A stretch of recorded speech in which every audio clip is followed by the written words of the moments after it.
Hello, it's Jenna. This week I'm going to be doing something different. I have a new segment and it's called Should I Cop or Nah? In this episode, I'm going to talk about my experience wearing the Nike LunarGlide Flash 6 and give you a little bit about how that went, the break-in time, are they good? I honestly bought it because I saw it on someone and I thought they looked fly, and because the same person said that they are waterproof, and I was intrigued because in New York, when it is winter, it is rainy and snowy, and running in the rain and snow with soggy feet is not a happy camper type of experience. So before we get into the actual review, here's a couple specs on the shoe. The shoe itself has flywire cables, which is basically meant to hold your foot in. It has a booty-like construction so that you're not kind of flapping around inside of the shoe. The bottom has this grip around like the midfoot area and support in the heel. There's supposed to be like a heel clip thing on the heel that keeps your foot in or whatnot. Whatever. I took out the soles so that you can kind of see what they look like. They're supposed to be a stable ride. They say that they're soft and they have these grooves along the bottom, I guess, for support. In this next frame, you'll see that there is the reflective material that is right underneath the mesh of the shoe that's sewn on to the tongue. So it's supposed to be a booty-like construction. And you'll see here that it clearly states that it's water repellent for weather protection.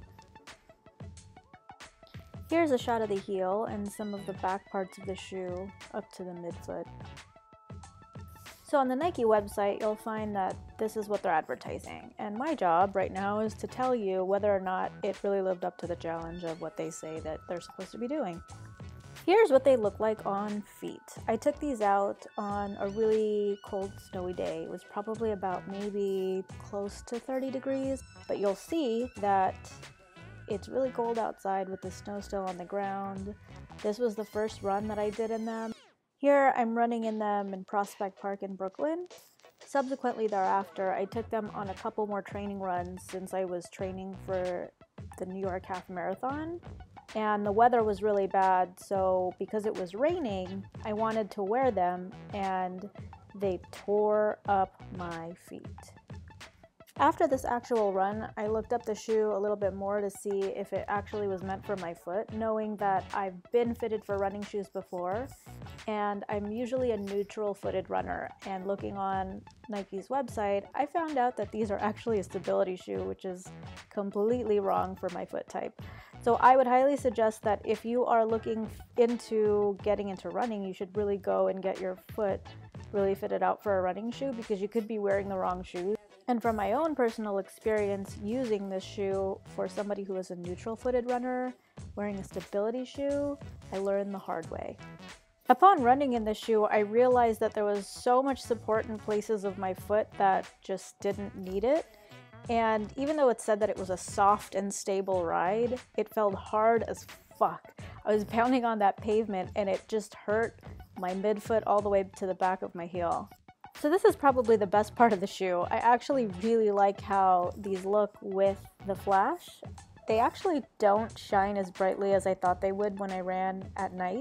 And upon giving you the 411 of my experience in these shoes, I took them on a series of runs, training runs if you will, for the New York City Half, because it was just so bad the past couple of weeks. And here you'll see I got a really fat, ugly blister from my 8-mile long run in these.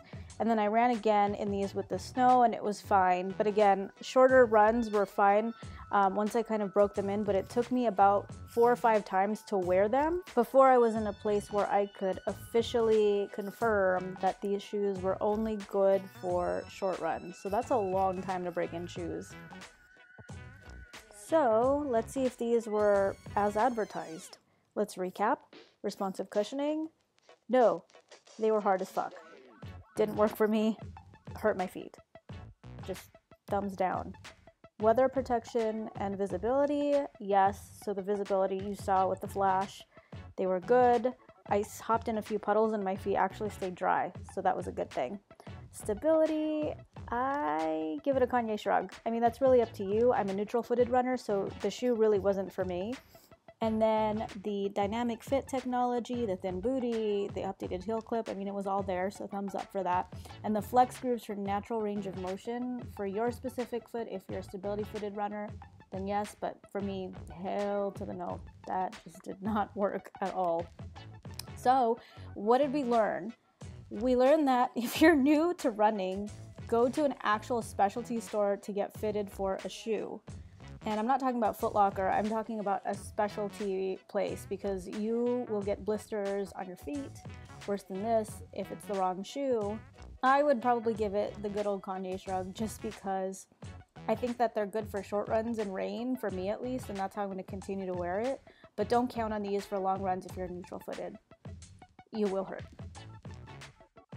If you like what you saw, subscribe. I put out new videos every Tuesday. Let me know in the comments below what you thought, and stay tuned for more episodes every Tuesday. And click and subscribe.